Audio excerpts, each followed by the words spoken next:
जानी जाए और समस्या का हल निकाला जाए। तो इसलिए आज की जितनी चीजें आपने रखी, चाहे वो तालीम से जुड़ी हो, चाहे वो रोजगार से जुड़ी हो, चाहे वो धार्मिक आजादी से जुड़ी, उन सब चीजों को नोट किया गया। उनको हम लोग आने वाले चुनाव में अपने मैनिफेस्टो में लेकर आएंगे, इस बात का मैं आपको वादा दिलाता हूं। इसीलिए उन समस्याओं को सुना गया है और उन पर लगातार अब चर्चा होगी और उनको किस तरह से हल किया जाए, क्योंकि जादू की छड़ी तो नहीं कि बस कह दिया और हल हो जाए, ऐसा नहीं हो सकता। तो प्यारे साथियों, मुझसे पहले हमने हमारे बड़े शानदार लीडरों को सुना, मैं भी उनको सुनना चाहता था, समय कमी थी और मैं समझ रहा था कि वो बोल तो रहे थे लेकिन कहीं ना कहीं समय उनके आगे आ रहा था।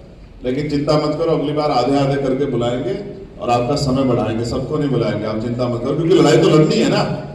लड़ाई एक दिन में नहीं खत्म होगी आज के समय, लड़ाई तो आज शुरू हो रही है।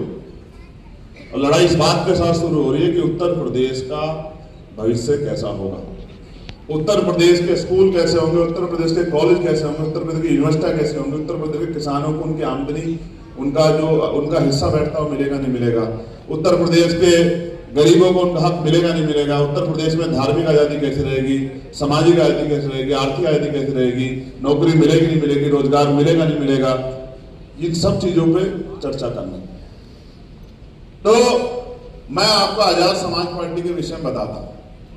हम कोई काम छिपा के नहीं करते हैं, जो काम करते हैं वो खुलेआम करते हैं, सबकी नजरों में करते हैं। और आज मैं लखनऊ से कह रहा हूं, आजाद समाज पार्टी का संविधान आपको मिल जाएगा गूगल पे, किसी से ना पूछो ना किसी की मानो, संविधान पढ़ो और देखो कि आजाद समाज पार्टी ने काशीराम साहब के उस फॉर्मूले को पक्का किया है कि जिसकी इतनी संख्या बढ़ी उसकी उतनी हिस्सेदारी।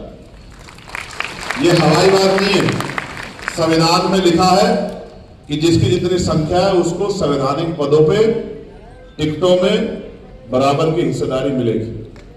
ये बात हमने अपने संविधान में लिखी है, ये कोई ऐसा नहीं है कि हवा में, क्योंकि इसके मेरे ये कार्यक्रम खत्म होने के बाद बहुत तकलीफ होगी लोगों को और इधर उधर की बातें चलाई जाएगी। तो मैं उनको अभी कहना चाहता हूं कि गूगल पे संविधान है, ये कॉन्स्टिट्यूशनली है और कॉन्स्टिट्यूशन है आजाद समाज पार्टी, उसको पढ़ लो तो आपको पता लग जाएगा। हो सकता है कई पार्टी अपने कॉन्स्टिट्यूशन में संशोधन कर ली, देना दीवाना तो पता लग जाता, जब मौका मिलता तभी पता लग जाता कौन कितना क्या कर सकता है। मैं आपको कुछ तारीखें बताता हूं।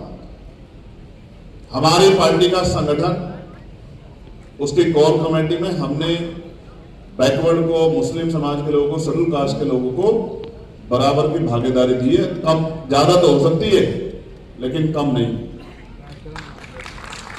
ज्यादा हो सकती है लेकिन कम नहीं। एक बात हमने अपने